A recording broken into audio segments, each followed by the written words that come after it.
You spent all your career at Courant. That's right. That's from the very beginning. So one thing that I'm curious about as an immigrant as well is that did you intend to stay in the U.S. when you left India? No, my idea was to stay here for 3 years and then go back. Yeah, 3 years seems to be standards for immigrants who stay here a lifetime. For a reason that when you want to come here, you came on a J visa. Yes. And the J visa was granted for 3 years, and then the visa Right. was not renewed. So You don't want to go through the hassle of renewing the visa or trying to renew no, it. I think they renew it twice, and then they won't anymore. You have to go back to your country for a couple of years to come back. The institute must, when you came till now, it has changed enormously. You were director on a couple of occasions. You became director of the institute. The institute has grown enormously from the time you came until now. So in the beginning, and how the atmosphere changed from the beginning till now, maybe we can talk a little bit about that. See, in the beginning when I came, the institute had sort of 3 groups.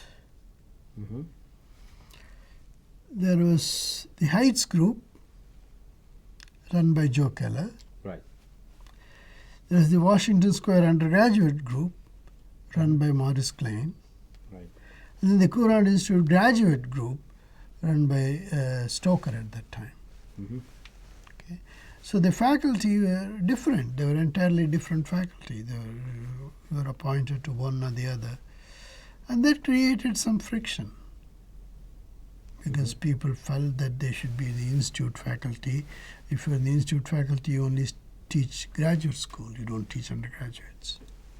If you're in the undergraduate faculty, you don't teach graduate courses, you only teach undergraduate courses. And that created, some friction. And fortunately, all that went away over time. Of course, the Heights just went away. So when the Heights disappeared, all the people moved to Many were Washington let go. Square? Many non-tenured faculty were let go. Right. But the tenure faculty, you absorb them on the square. It's one department. The tenured faculty came down. Came down.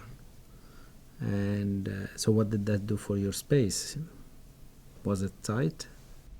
No, we had a lot of space, because remember that at that time we didn't have a computer science department. Mm-hmm. That's true. And we had a lot of room for visiting members and so on. Mm-hmm. So those days visiting members had their own private offices. Now they have 2 to a room, or sometimes even 3 in a room. The space was not a problem at that time. Now you came to the institute, and as you said, it was in the hat factory and part of it in Fort Washington Place before moving to the current building and on 251 Mercer. And Richard Courant was still alive. Oh yeah. Did you get a chance to meet him? I met him socially at dinner at Donska's place a couple of times. Mm-hmm. And he comes to tea if he's in the institute, just to say hello. And, I don't think we had any serious conversation for any length of time. But how about Friedrichs and Friedrichs and Fritz had Stoker? Stoker, after retirement, was always interested in what was going on at the institute. So when I was director, for example, we would meet periodically for lunch or something like that. He would ask me how the institute was going and so on. What was the size of the institute at that time? I think the faculty was probably 20 to 25. This is the graduate faculty when it started. With the undergraduate faculty combined was in the 30s, 35. That was the size of the faculty. When I came, you were a director, but it was towards the end of your directorship. When did you I start? think 80 to 84. Okay, so I came in 83, you were a director for a year, and afterwards you took another directorship in the 90s. Yeah, that was not planned. Between these two periods, there was also a big change in the size of the institute in terms of faculty. NYU started building up.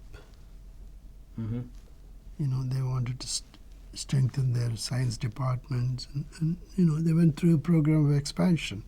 Right. Part of the expansion was increasing the size of the student body.